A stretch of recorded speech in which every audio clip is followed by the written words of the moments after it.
Hello and welcome to CMS Forex News. I'm market analyst Nick Nassad. Today is Tuesday, March 10, 2009.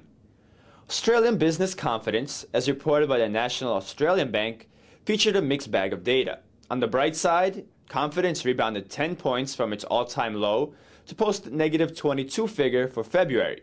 That rise in confidence was most likely a reaction to the fiscal stimulus plan by the Australian government that should help retail and wholesale sectors of the economy. On a negative note, business conditions fell to a 17-year low of negative 20. The Australian economy shrank 0.5% in the fourth quarter of 2008, and such weak business conditions implies that first quarter growth will be negative as well, which will put the country into a technical definition of a recession. The Aussie-Yen pair rose 130 pips from its intraday low to start the global session near 62.33 to reach the 63.80 level in New York trading. That broke above recent short-term resistance at 63.40 that held on Friday and Monday. Those stocks in Tokyo were lower, those in Sydney were up, boosting demand for the Aussie in the Asian session. After a period of consolidation in European trading, strong performance in U.S. stocks was a factor in the pair seeing a second leg to its rally. The Euro-Yen rose overnight as European equities bounced from their 12-year lows and advanced steadily throughout the day. That helped risk appetite and pushed the pair to the 126 level, which was resistance from February 26th. However, from that high in afternoon New York trading, the pair gave up most of its gains. In the UK, the BRC Retail Sales Monitor showed sales on the year falling 1.8% in February, following a 1.1% rise in January that was driven by heavy discounts. The figure was disappointing and revealed January's positive result as an anomaly. The RICS house price balance showed the balance of surveyors reporting falling rather than rising prices deteriorated again slightly from 76.6 in January to 78.3 in February. Manufacturing production in the UK plunged another 2.9% in January and 6.4% in the 3 months through January, the most in at least 4 decades. It's the 11th month in a row that manufacturing has declined, the worst streak of contraction since 1980.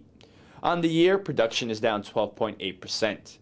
The data suggests that the economic contraction in the UK continues to accelerate and that weak activity and tight credit will limit spending on factory orders. The pound-dollar pair rose overnight despite the weaker UK fundamental data as stocks in London closed above 4%. Today's move was about a 38.2% retracement of yesterday's sharp slide in the pair. That brought the pair up to the 1.39 level. However, following noon New York time, with European traders leaving for the day, the pound continued its fall from yesterday, wiping away its overnight gains and falling to a fresh 2-month low near 1.37. Sales at U.S. wholesalers fell 4 times faster than inventories, indicating that businesses will order less goods to replace their stocks, which are going out the door at a slower pace.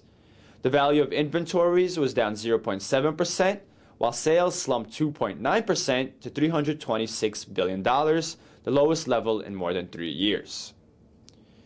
The euro-dollar pair rose strongly overnight, sticking within its new upward sloping channel. The pair reached 1.2820 in early New York trading as both European and U.S. stocks were higher, boosting risk appetite.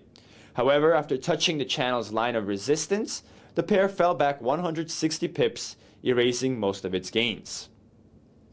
The burst of risk appetite helped push the US dollar-Canadian dollar pair in the loony's favor. From a high yesterday near 1.3060, the pair fell almost 300 pips to retest support at 1.2750, a level that we have pointed to as an important power line. As we saw in our other pairs, late New York trading saw a counter rally, though in this case, greenback gains were not as strong as they were against the pound and euro. Looking at some upcoming releases, tonight Australia will release data on consumer sentiment and home loans. Japan posts info on machinery orders and the inflation that companies face for goods. And the UK will reveal its NIESR GDP estimate. Overnight, Germany posts its producer prices and factory orders, and the UK releases its trade balance. Tomorrow morning, Canada releases its new housing price index, and the US posts its treasury budget. In the afternoon, the Reserve Bank of New Zealand decides on interest rates, with expectations of a cut to 2.75% from the current 3.5%. And that wraps up our broadcast for today. Thank you once again for joining us here at CMSFX.com, and happy trading.